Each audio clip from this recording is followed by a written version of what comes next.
লাল রঙের বেনারসি শাড়িটা ভালো করে পরিয়ে দিলেন ঘোষগিন্নি। শাড়ির আঁচলটা পাটে পাটে সাজিয়ে ফেলে দিলেন কাঁধে।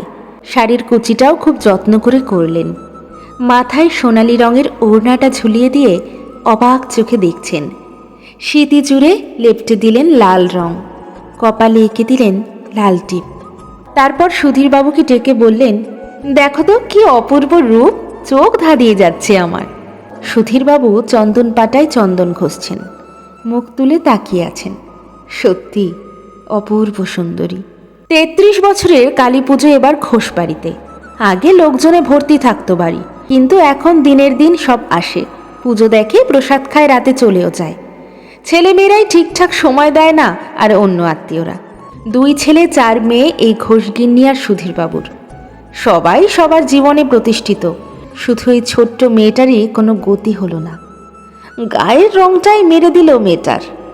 জন্মের পর ঘোষগিন্নি অবাক হয়ে গিয়েছিলেন, বিশ্বাসই হচ্ছিল না এ মেয়ে ওনার পেট থেকে বেরিয়েছে।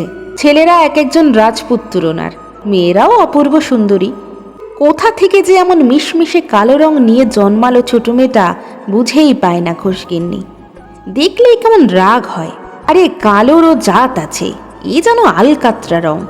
2-4টে সম্বন্ধ এসেছিল, কিন্তু এত উল্টো সিধে কথা বলতো যে আর এ পথে আসেনি ঘোষরা। গলার হাতটা একটু বেঁকে আছে, সোজা করে দাও। মাটিতে বসেই সুধীরবাবু বললেন। ঘোষগিন্নিও এই কথা মতো ঠিক করলেন। এই বাড়ির দালানেই বানানো হয় ঠাকুর, ওদের কুমোর ঠিক করাই থাকে। রং করে চোখ এঁকে ছেড়ে দেয় তারা, আর সেখান থেকেই মেয়ের মতো সাজিয়ে গুছিয়ে দেন ঘোষগিন্নি নিজে। আজও নিজে সাজিয়ে নিজেই বললেন, কালোর কি অপূর্ব রূপ। মা, মিষ্টিগুলো এখানে রাখবো? মান্তু এসে বলল। সুধীরবাবু আর ঘোষগিন্নি দুজনেই তাকালো মেয়ের দিকে। সদ্য স্নান করে একটা লাল রঙের তাঁতের শাড়ি পরেছে মেয়েটা, চুলগুলো ছাড়া। কতবার ঘোষগিন্নি না করেছেন ওকে যে লাল শাড়ি পরবি না তুই, এই কালো রঙের লাল শাড়ি মানায় না। আজও মেয়েটাকে দেখে ওরকমই রাগ হচ্ছে ওনার। ওই রকম মিশমিশে কালোতে কি করে যে ক্যাটকেটে লাল পরে ওই জানে। রুচি বলতেও কিছুই তৈরি হয়নি মেয়েটার।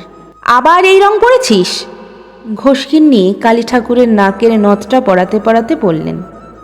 মান্তু বলল, ইচ্ছে করেই পড়লাম, দেখলাম মাকে লাল বেনারসিতে কি অপূর্ব লাগছে। তুমি আর বাবা কত প্রশংসা করছো মায়ের রূপের, আমার গায়েরও তো অমনি রং, তাই তো আমিও লাল পরে আসলাম। ভাবলাম তোমাদের ভালো লাগবে, দিদিদের মতো তো সুখ দিতে পারিনি তোমাদের, হাত যদি খুশি হও। একটু থামলো মান্তু, হয়তো গলার কাছে জমে থাকা শক্ত দলাটা গেলে নিল। ঘোষগিন্নি সোজা হয়ে দাঁড়িয়ে পড়লেন। সুধীরবাবুরও হাত থেমে গেল চন্দন পাটা থেকে। দুজনেই দেখছে এক দৃষ্টিতে মেয়েটাকে। সত্যি তো, কালোর এত রূপ আগে খেয়াল করেনি ওনারা। ওরকম টানা টানা চোখ, সুচালো নাক, পাতলা ঠোঁট, মাথা ভর্তি চুল, গায়ের রংটা কালো। ছোট মেয়ের এমন রূপের বহর বাবা মা হয়ে এই প্রথম চোখে পড়ল ওদের। বাবা মা অমন করে দেখছে দেখে খিলখিল করে হাসছে মান্তু। বড্ড বোকা মেয়েটা ওদের, কারণে অকারণে হাসে। খুব রাগ হয় ঘোষগিন্নির, কিন্তু এই হাসিতে যেন আরও মোহময়ী লাগছে মান্তুকে। আসলে দেবীর কালোকে অপূর্ব বলে। সে যতই কালো হোক, ঘরে থাকা কালো মেয়েটি অবহেলায় বেড়ে চলে আগাছার মতো। ঘরে বাইরে অবহেলিত হতে হয় রোজ রোজ। কেন যে দেবীর রূপটা ধরা পড়ে না মেয়েটার কালো রূপে, দৃষ্টির যে কেন এত বিভেদ বোঝে না মান্তু, আর তাই খিলখিল করে হাসছেও।